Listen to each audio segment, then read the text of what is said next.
Wow, have you ever heard a more enthusiastic speaker than Gemma? And that's absolute tour de force, Gemma, and you radiate 1,000,000% enthusiasm. So let's just all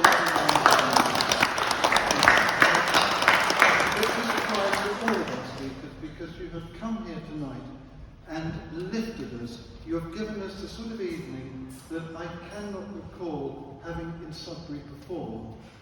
You have made long journeys to be here, to share your expertise. Can people hear me? Yeah, good. If you can't, let me know. And it is really special, particularly today, because what did I do today? I started harvest. Yeah. So I've actually bought some wheat, and I don't know whether one of you wants to do something special with it. This was combined today, and absolutely. Add it to the grand ceremonial hay bale, that would be marvellous. Yes, add it to the grand ceremonial hay bale.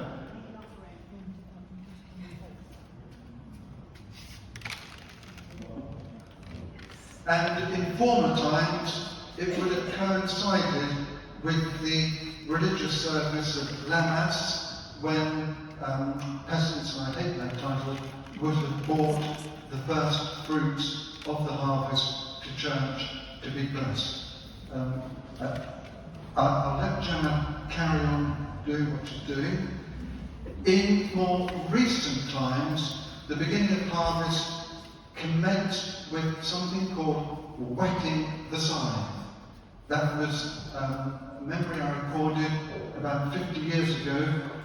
The farm workers were given a shilling to take the bargain of taking the harvest. The harvest was done for a fixed payment, and they were given a shilling, rather like taking the king's shilling, and on the first day of harvest, all this money was given to the lord of the harvest, who was like the workers' foreman, who bought a barrel of beer with it, and they sat down and drank this beer to get them into good fettle for the hard work that lay ahead. Something that was very evident on the photographs was the number of women involved in the harvest in medieval times. This is the sickle that they would have used for cutting the wheat, and it was lovely to see your superb illustrations. Thank you. I thought it would be rather nice to give a little token sheaf to each of the speakers. So this was cut today, and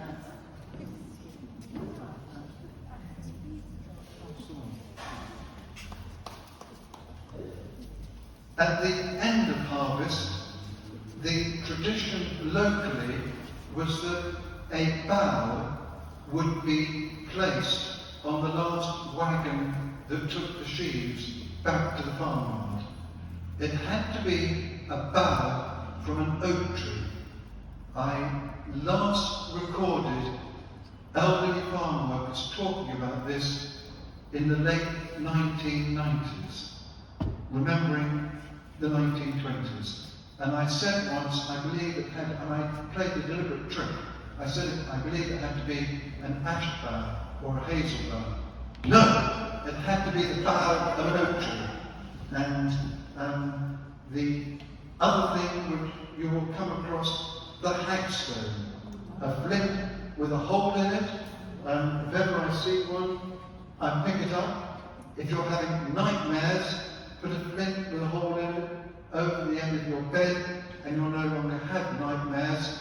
More to the point, hagstones, to keep away the hag, the witch, were hung up in the stables to keep the evil spirits away from the horses. There was also protective daisy wheels. It's probably not very visible from where you are. A great big circle with 5 or 6 little petals on it that you can make with a pair of compasses, and that also helped to protect the stables and the horses from evil militias. Yeah, pass it around. Good idea. Spirits. And still discovered occasionally today by builders doing renovation are tiny child's shoes, which are found bricked up on the side of fireplaces, little cavities where children's shoes could be placed.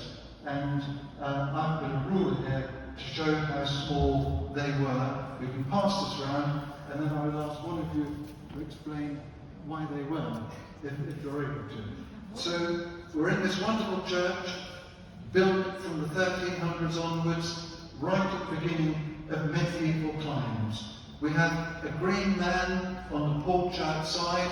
There's a wonderful green man on the font of Bolton Church. We've got a dragon in the window over there. We have been reminded of the long winter evenings. How many long winter evenings there were when there was no electricity, no television, no radio. Long winter evenings to fill with storytelling. And if you could tell a story, if you could come out with the old oral traditions, what a special person you would be, and how important it was to be able to capture the imagination of those around you by going back, repeating things that your parents, your grandparents, the older folk of the village had passed down to you. And with it, wisdom and knowledge, agrarian, rural law as well. We've touched on place names today. Woolpit, we'll never think of it again without this wonderful presentation and your academic research. Bures, Cornard, particularly Wormford, where the dragon went. Sudbury, where we frightened it away. And we should never forget Bury St Edmunds. St Edmund, the great patron saint of England, until he was replaced in the 12th or 13th century by St George. And what happened to him? He lost his head fighting the Danes. The head was discovered by a wolf and reunited to the body. The oral tradition everywhere around us, and how lovely to hear about the connections with the land, Gemma, and how lovely too that we have members of the Freeman's Trust who annually go out onto the meadows and celebrate the going out of the books onto our common lands. That's enough from me. Now the floor is yours. We've got our three experts. Just a few reminders.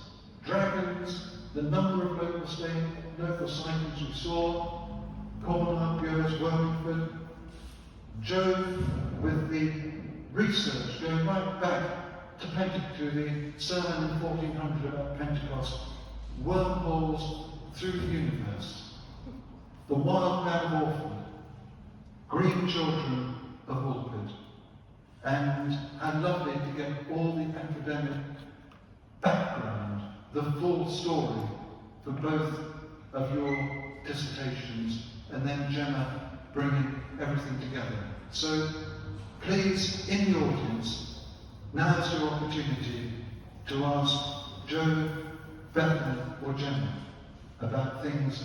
You have one microphone? You have another one over there, so it's just hiding in the seat there. That's that there. That was just a beautiful thing saying. So do we have any questions? Oh, fantastic. What is a woolpit? What is a woolpit? Thank you. So it meant a wolf pit. So it's where they were capturing wolves. So they had a contraption. The picture that I had up, you probably didn't see it too well, but it kind of had like a swing contraption, but like a swing bin actually. And you'd go over, a wolf would go over the ground, and possibly they had something in there that would attract him, maybe rabbit meat or something like that. And as he went over, the swing would come into action. He'd go down and into the pit, and it was deep enough that he couldn't get out. So that's what wool pit was named after, because you'd assume it was wool, wouldn't you? That it's wolves. Yeah. interested in black magic, and I was wondering if the concept of like witches putting curses on people, is that could come from an influence of the church, or is that something that was around maybe before Christianity came? Well, I think that's one that good answer, but it's most certainly yes. It's quite an ancient belief that black magic existed. The reason I was digging into cunning women particularly is because we quite often hear a lot about cunning men. There's just been a brilliant book released called Cunning Folk, and I can't remember for the life of me, maybe by Tabitha Stanhope, but that is fascinating because there was a big difference between witches, which were kind of associated with lots of darker things. So as the Kent who was holed up in the cage would definitely have been accused of dabbling with black magic. And cunning folk who were more medicinal, maybe midwives would have been rolled in with that. But we quite often hear about people like Cunning Murrell from Hadley, lots of cunning men, but I was a bit fascinated with where the women were. But yeah, there's a very big divide. I mean, it's ancient. Beth, do you have anything to add to that? So yeah, just as Gemma said, there would have been cunning people. They would have been very important to the community. But it was during the time, I'm sure you've heard of Matthew Hopkins with the book Discovery of Witches and Malleus Maleficarum. It was really, I mean, that's where the term a witch hunt comes from. So it would have been looking for, I mean, we'd have all been hung as witches. Anybody showing sort of like independence of thought, independence of means, anybody, particularly women. There were men that were charged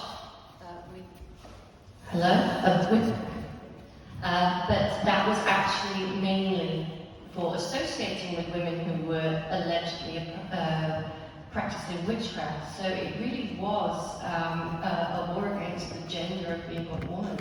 That magic was lumped in its entirety into this dark art.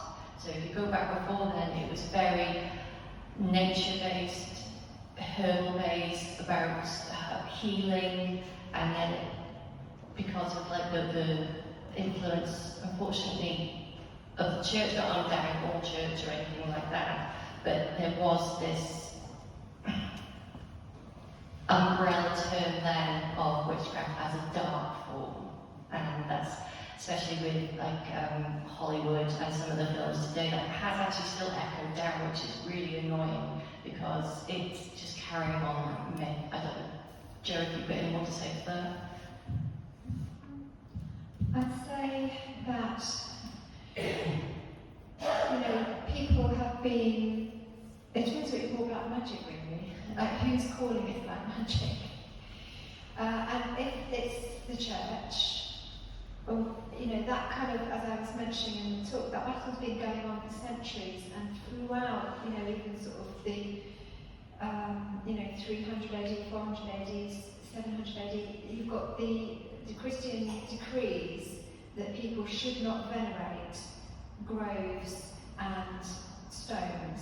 But they kept doing it because they kept bringing out more decrees, and they kept, they in the end were saying to the preachers of villages, we're going to hold you responsible if we find out that the community is still doing this, because it's your role to stop it happening. So, the church wanted hegemony, the sole power over people's belief systems. And so I think that's why it's so important nowadays that, when I say what you call black magic, some people might say that having a hay bale here today would be, as you say, we could have hung for that, because you are venerating nature in some way. I mean, that was, La Mass was, Late Mass was actually a Christian Mass, but if you were doing it outside of the church's, border territory, then, and doing it yourself, then you would get yourself in trouble. So I think that we've always been connected to the landscape, we've always been connected to the spirit world, and we make our own magic, and doing that through the centuries got you really into trouble. So I think if you're interested follow your nose. There's usually nice pagan routes in towns and cities, and you kind of go along and suss it out and see if it's for you. It may well be or it may not be, but trust your own intuition. And yeah. Can I just add one more thing? I think it's also worth remembering though that magic isn't considered as long as people have had imaginations, because we want to control the world. So you find in Roman places curse tablets, which would technically be classed as black magic, I suppose. So it's at least been going on since then. There are much earlier records as well. The idea that we have of it now has been very much formed, especially in Europe, by those witch trials. So, yes, but also it's definitely more complicated than that. Yes. I now know what to do with my accents, don't I? Years ago, when I was a lady of a local pub, I made lots of corn dollies to decorate the pub. I don't know why I started them, but what's the history of corn dollies?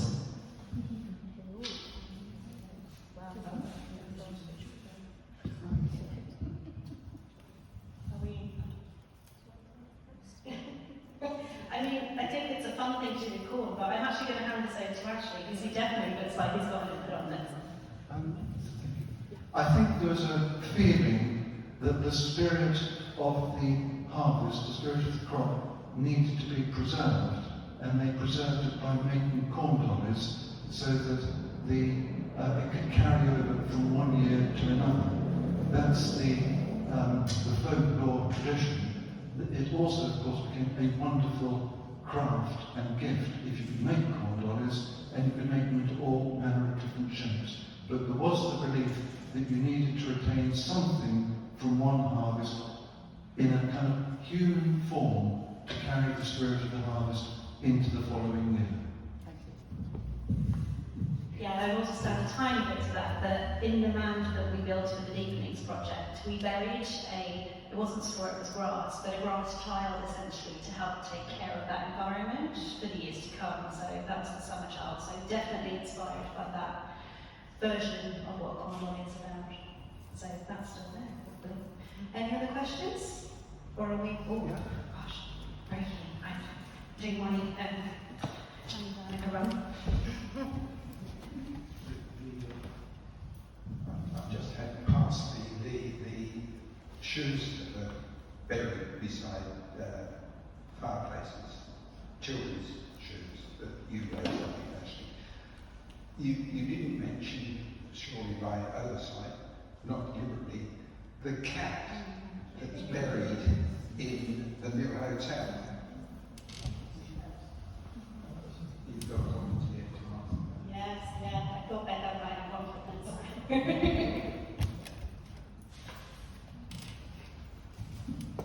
So you find a lot of items buried in walls or in floorboards. It's called apotropaic magic. So this was magic that was designed to protect a homestead or protect a dwelling. You also find animals, just like you said with the black cat. It would be very similar to the theory that when something was built, the first thing that died there would be the spirit that then protected the place. So rather than have a human spirit bound to a place rather than gone to heaven, you would often find an animal that would be sacrificed and then buried in that place.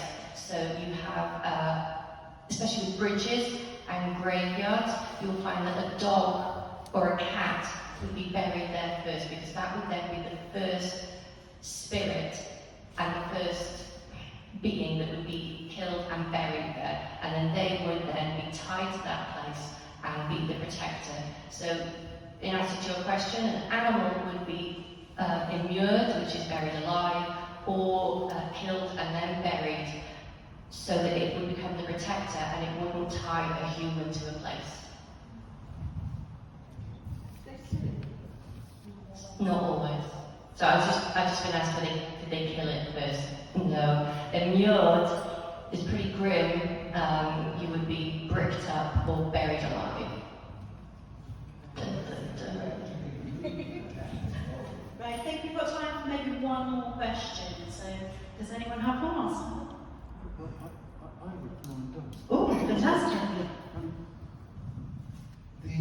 what you've done, perhaps it's a question, both of our speakers have come a long way.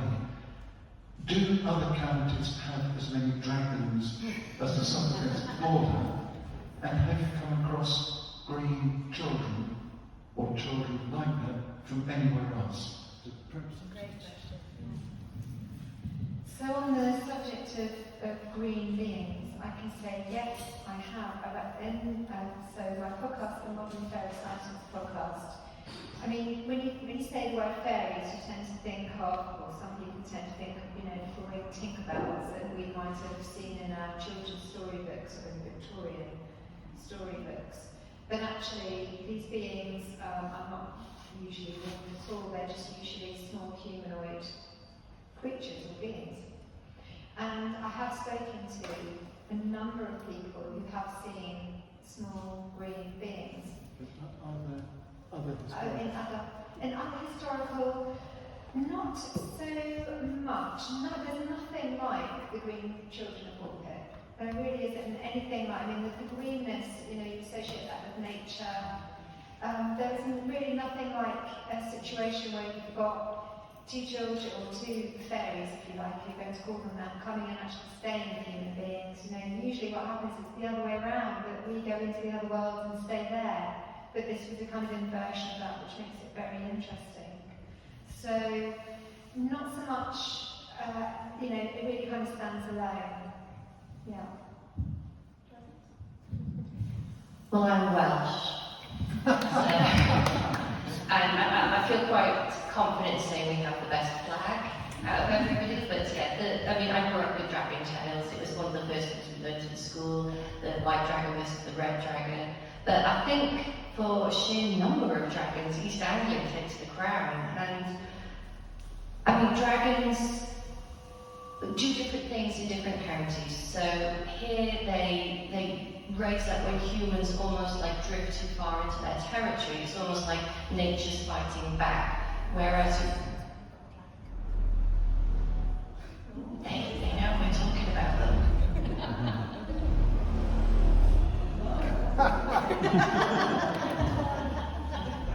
That's what they heard when they woke up that day in Birmingham. Definitely crocodiles.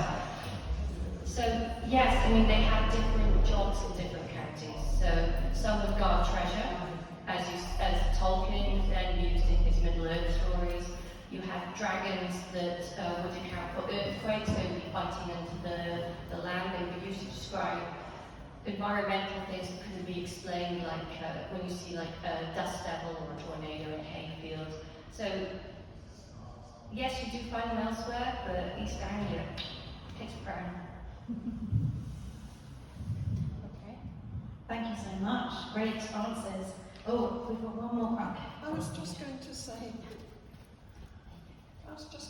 the small Suffolk village where I used to live, Nickfield, had its own dragon, but that was the pub. Oh. Still a worthy anniversary for some, I'm sure. Why is it called that? There's always a story. There must have been a dragon somewhere. Thank you so much, Becca and Joe. Can we have another round of applause for them, because they're really nice to thank Ashley for doing such a brilliant job as chair, and thank you for our wonderful little something. Do come along tomorrow if you have the time. It's going to be really good fun. There are some official addresses for the grand ceremonial hay bale copies there. That is what the mayor will be bringing to our fabulous hay bale. So thanks for bringing us an offering for that as well, actually. Thank you so much for coming out. And now I will bid you